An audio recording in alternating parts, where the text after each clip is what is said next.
Hi, guys.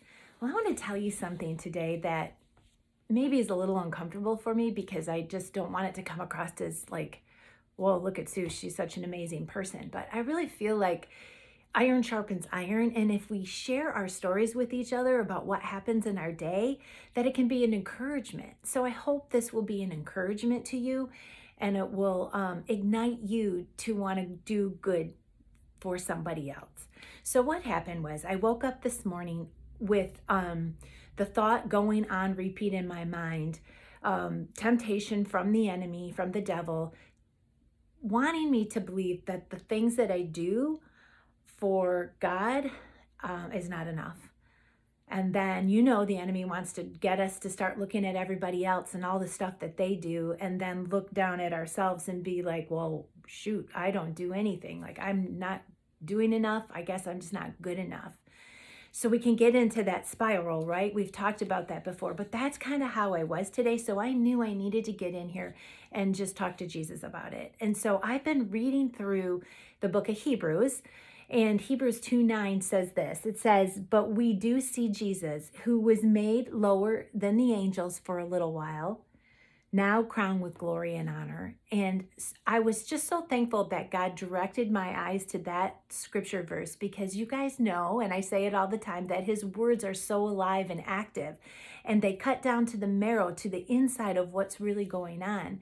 And I really feel like this was a truth that God wanted me to know, to say, Sue, I see you, but do you see me? I really would love it if you would get your eyes on me. And so that's what I did. I spent some time with Jesus.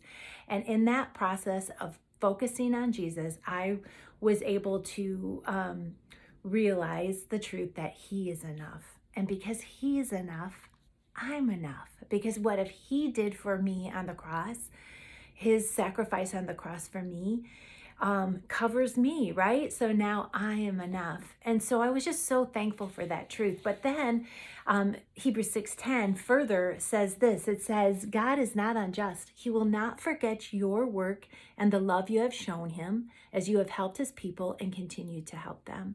And I really sensed the truth that God wanted me to know, that he sees me and he sees the work that I've done out of my love for him. He sees what I'm doing, and it's enough.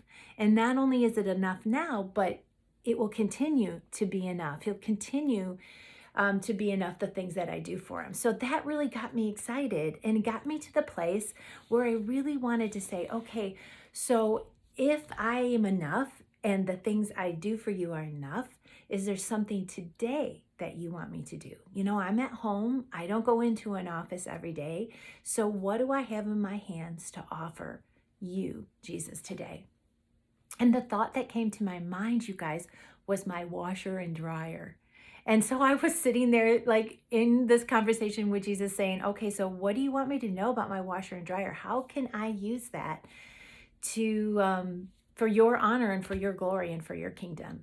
And just like that, I had a thought about someone I knew who was really not feeling well, was really overwhelmed and really tired.